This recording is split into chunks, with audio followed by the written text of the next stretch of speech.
തിരുവനന്തപുരത്തെ LDF സ്ഥാനാർത്ഥി സുധീർ കരമനയ്ക്ക് വേണ്ടി ഒടുവിൽ ആന്റണി രാജു പ്രചരണത്തിന് ഇറങ്ങും.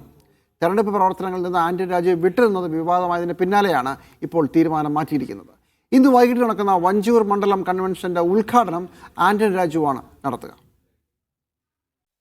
2021 നിയമസഭാ തെരഞ്ഞെടുപ്പിൽ VS ശിവകുമാറിനെ പരാജയപ്പെടുത്തിയാണ് തിരുവനന്തപുരം സെൻട്രൽ സീറ്റ് ജനാധിപത്യ കേരള കോൺഗ്രസിന്റെ ആന്റണി രാജു പിടിച്ചെടുത്തത്. എന്നാൽ അഭിഭാഷകനായി പ്രാക്ടീസ് ചെയ്യുമ്പോൾ ഉണ്ടായ തൊണ്ടിമുതൽ കേസിൽ കോടതി കുറ്റക്കാരനാണെന്ന് കണ്ടെത്തിയതോടെ ആന്റണി രാജു MLA സ്ഥാനത്ത് നിന്ന് അയോഗ്യനായി. ഹൈക്കോടതിയിൽ നൽകിയ അപ്പീലിൽ നിന്ന് അനുകൂല വിധി ഉണ്ടാകുമെന്ന് കരുതിയെങ്കിലും അതും തെറ്റി. ഇതോടെയാണ് CPM തിരുവനന്തപുരം സീറ്റിൽ നടൻ സുധീർ കരമനെ സ്ഥാനാർത്ഥിയാക്കാൻ തീരുമാനിച്ചത്. ജനാധിപത്യ കേരള കോൺഗ്രസിന്റെ സീറ്റ് ഏറ്റെടുത്തതിൽ അന്ന് തന്നെ ആന്റണി രാജുവിന് എതിർപ്പുണ്ടായിരുന്നു. പക്ഷേ CPM അത് മുഖവിലയ്ക്കെടുത്തില്ല. ഇതോടെയാണ് ആന്റണി രാജു തെരഞ്ഞെടുപ്പ് പ്രവർത്തനങ്ങളിൽ നിന്ന് വിട്ടുനിന്നത്. LDF സ്ഥാനാർത്ഥി സുധീർ കരമനയുടെ ആദ്യത്തെ തെരഞ്ഞെടുപ്പ് കൺവെൻഷനിൽ ആന്റണി രാജു പങ്കെടുത്തില്ല. ഇത് ചർച്ചയായതോടെ CPM നേതൃത്വം വിഷയത്തിൽ ഇടപെട്ടു. കഴിഞ്ഞ കുറേ ദിവസമായി CPM നേതാക്കൾ ആന്റണി രാജുവിനോട് സംസാരിക്കുകയായിരുന്നു.